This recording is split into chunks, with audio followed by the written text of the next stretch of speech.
Okay, so ito naman guys, may share tayong Honda Mobilio. So biglang nawala ang lamig. So lagyan natin ng gauge. Okay. So yan guys, zero. Empty, wala pong yun, no?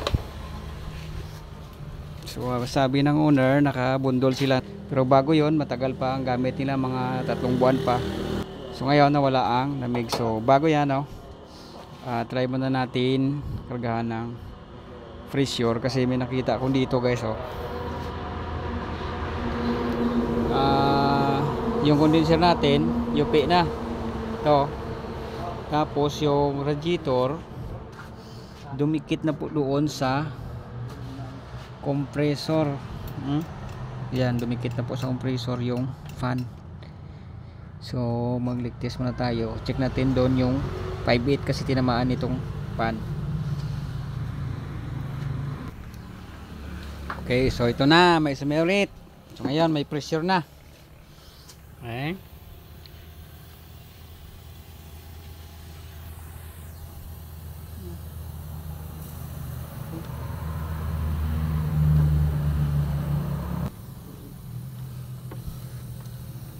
Oo.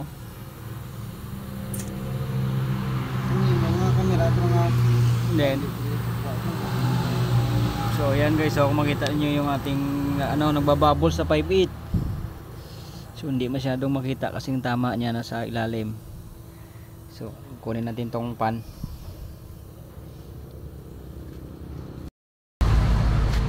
Okay, so natanggal na ang bumper. So ito po yupi po yung chances niya guys. Yan, tong condenser na yupi. So kailangan natin itong tanggalin ng condenser guys, saka radiator kasi yung tinamaan is yung 5.8 na suction line ito. So try natin kung mabalik pa natin to para hindi naman ulit masira ang ating tube.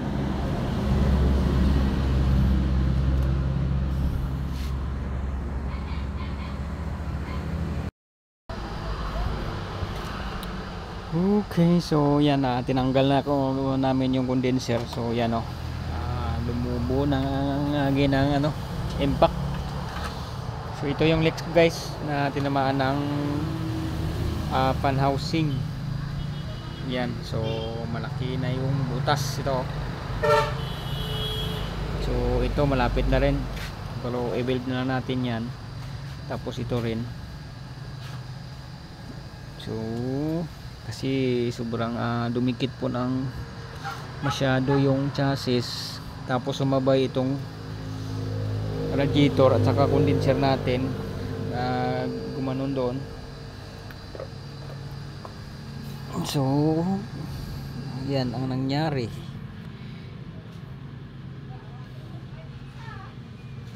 Pati compressor natin malapit na din, oh, pati wire niya guys. Hirap naman itong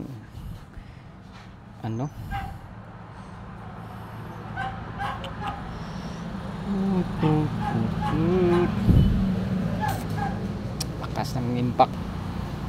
So sabi niya matagal na daw nangyari yon, saka ngayon lang trouble ang kanyang aircon. Siyempre pag mag-impact hindi pa yan ma-damage ang kapag pag-impact dumikit lang, siyempre hindi pa yan basta-basta ma-leak. So magkaroon pa yan ng vibration. Halimbawa mag-vibrate siya, sige sa vibrate hanggang magtumbuhan pa, lumalalim na ito. So yun na magproblema ang aircon. So okay guys, no, repair natin tong leak. Then try natin kung magawa pa natin dito ng paraan sa ilalim.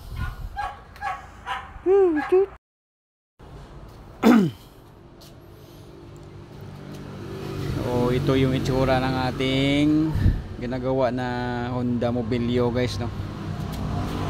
So yung compressor natin sobrang dikit na po sa chassis, oh.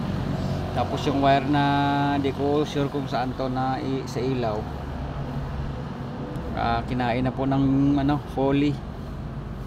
Yan, so tinanggal ko dito yung gulong para makakita tayo ng chassis na pwede nating pagsikadan ng ating jack, para kahit kunti may balik natin, para hindi ulit tatama yung radiator fan, condenser fan sa tube na suction line.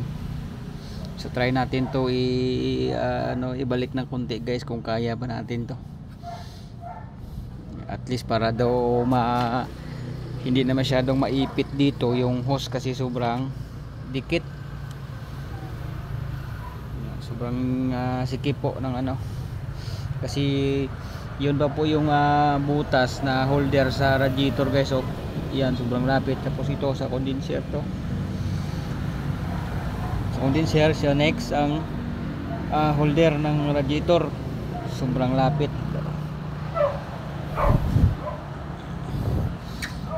Yan, so di tayo sure or na kabundol to ng aso. Pag hindi siguro aso to guys, kasi sobrang yupi ng chassis.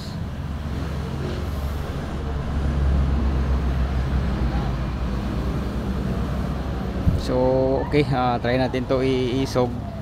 Tapos yung leak dito tanggalin natin doon yung fitting, tapos ihinang natin to.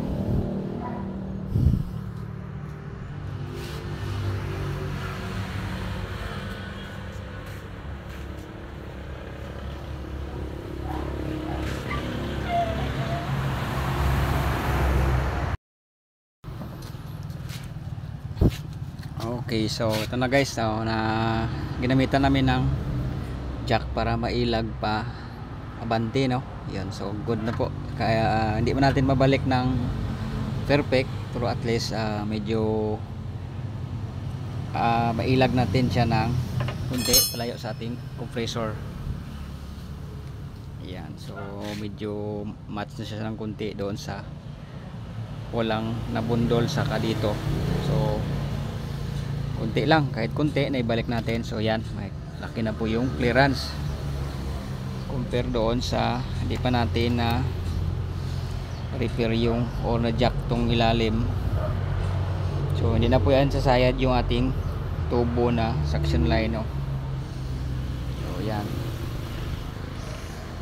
balik natin siya ng konti kahit papano. So ito,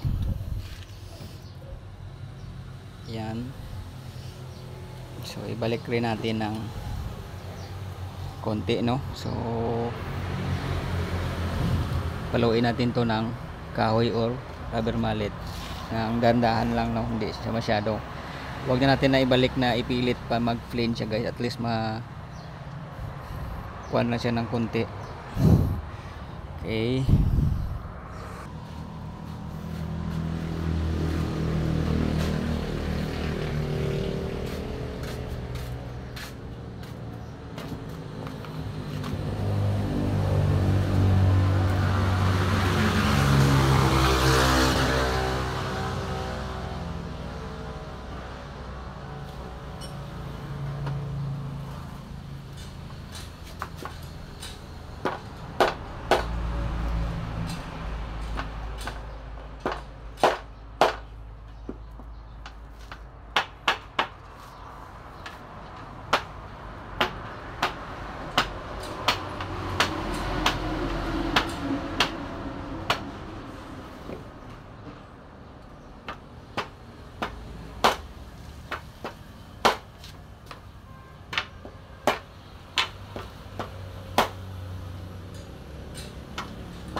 tuwid na, good na.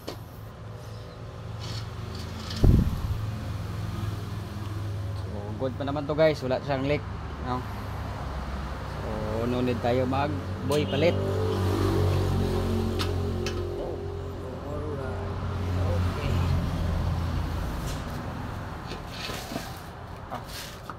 Star.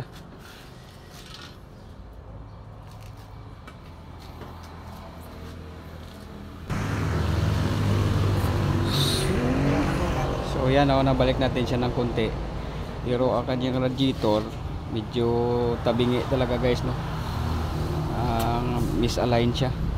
So hindi natin to pwedeng baguhin pa kung anong kanyang posisyon kasi masilan po itong radiator. Pag ganyan, yun na yun. So bahala na dyan. Hindi na natin sa mabalik siya sa ano, palit talaga bago. So hindi na natin yan mahilot-hilot pa na. So condenser, okay na, clean na siya. So okay, welding na natin itong 5/8 para ma-plaster na natin. And good na.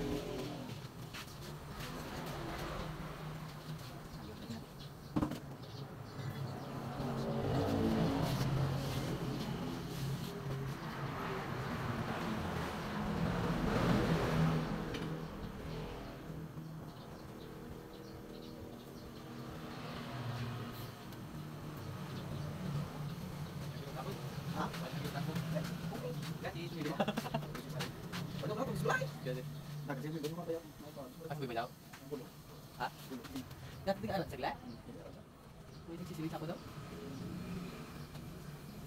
Balik sana.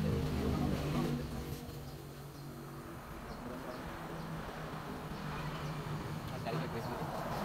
Balik tak? Kalau dia nak kami ni, jangan tahu. Kalau dia pulau kita ni besar kita. Buat aku minta ini minta tuan. Buat apa ni buat yang kelihatan. Buyong lah tu. Pasal buat pindapat dia ke siap. So na guys, na-welding na natin. So medyo pangit kasi yung flux natin basa na. Medyo pangit pero yan. Medyo pangit siya guys pero wala siyang leak. So leak test natin yan, no?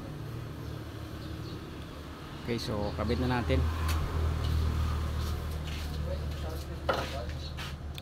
1, 2, 3. Okay, so yan, nasimbol na natin pati guma, then bumper. So ito guys, oh. Okay.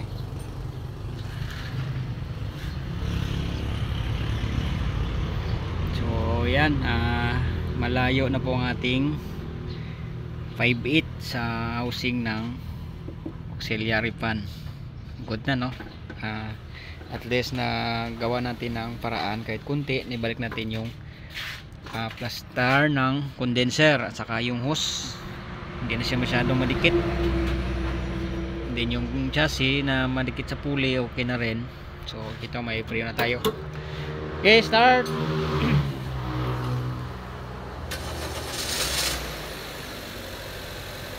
Aircon.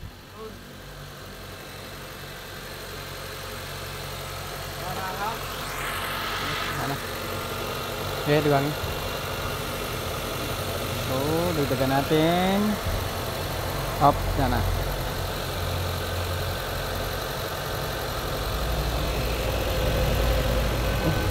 Mga panyo na uli nyo? Okay.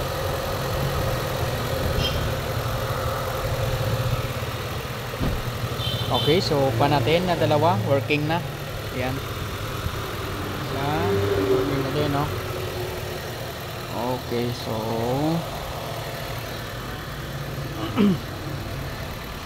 Okay, tapusin lang namin to guys, no. So yun lang, no, ang ating ma-share dito. At least alam ninyo kung anong sira ng unit na i-share natin, paano ginawa, saan yung leak. Ayan guys, no. So keep on subscribe lang, no, sa ating YouTube channel para ma-update kayo sa mga next na gagawin natin. Siyempre kahit anong unit, basta car aircon. So car aircon lang tayo dito, no. So ito yung isa pa na ginagawa natin na nag-add tayo ng evaporator doon sa likuran. So may video rin to guys, no. Okay, so yun lang po, and God bless.